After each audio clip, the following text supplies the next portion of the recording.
નમસ્કાર મિત્રો, સ્વાગત છે તમારું આજના એક નવા વિડીયોની અંદર।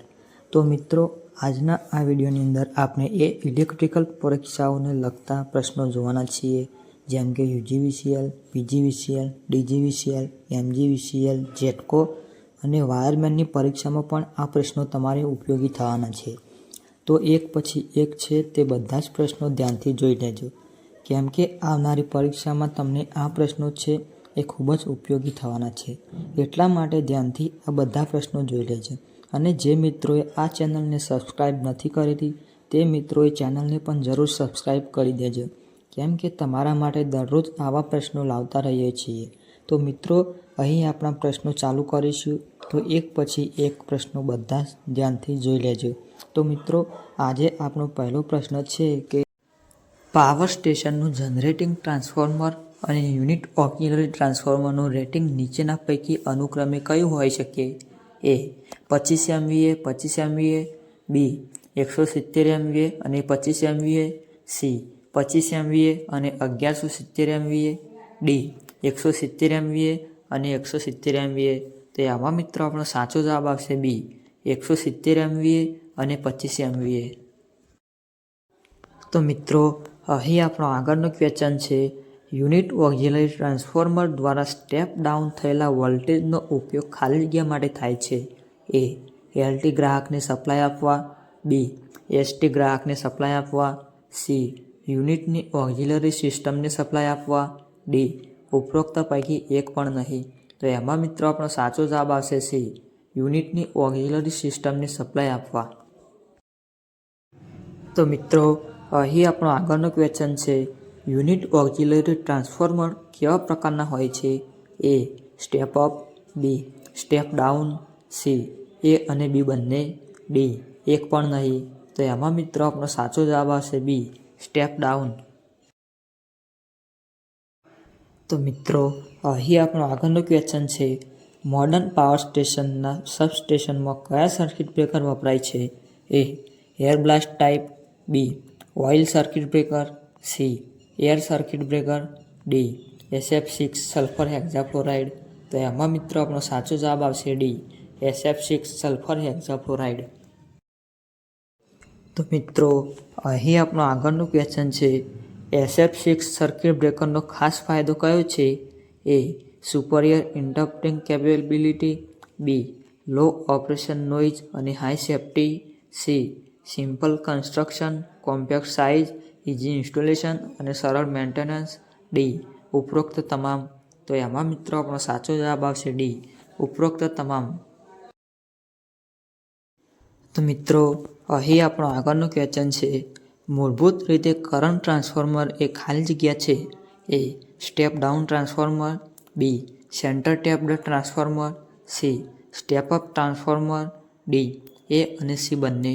તો એમાં મિત્રો આપણો સાચો જવાબ આવશે C સ્ટેપ અપ ટ્રાન્સફોર્મર।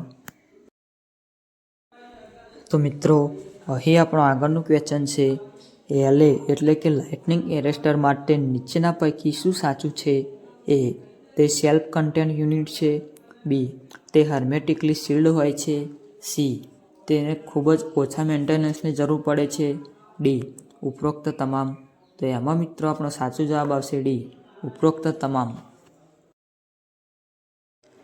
તો મિત્રો, અહીં આપણો આગળનો ક્વેશ્ચન છે, લાઇટનિંગ એરેસ્ટર માટે નીચેના પૈકી શું સાચું છે? A તે ટ્રાન્સફોર્મર, સ્વિચ યાર્ડના સાધનો, રોટેટિંગ મશીન વગેરેનું આકાશી વીજળીથી રક્ષણ કરે છે, B તે ટ્રાન્સફોર્મર, સ્વિચ યાર્ડના સાધનો વગેરેનું સ્વિચિંગ સર્જથી રક્ષણ કરે છે, C તેનું જોડાણ ઇન્સ્ટ્રુમેન્ટ્સની પેરેલલમાં કરવામાં આવે છે, D ઉપરોક્ત તમામ। તો એમાં મિત્રો આપણો સાચો જવાબ આવશે D ઉપરોક્ત તમામ। તો મિત્રો, અહીં આપણો આગળનો ક્વેશ્ચન છે, આઇસોલેટરનું બીજું નામ ખાલી જગ્યા છે? A ડિસ્કનેક્ટર, B connector, C A અને B બંને, D એક પણ નહીં। તો એમાં મિત્રો આપણો સાચો જવાબ આવશે A ડિસ્કનેક્ટર। તો મિત્રો, અહીં આપણો આગળનો ક્વેશ્ચન છે, લાઇન સાથે હાઈ ફ્રીક્વન્સી કોમ્યુનિકેશન માટે પાવર સ્ટેશનના સબસ્ટેશનમાં શું વપરાય છે? A earth switch, B wave trap, C isolator, D circuit breaker.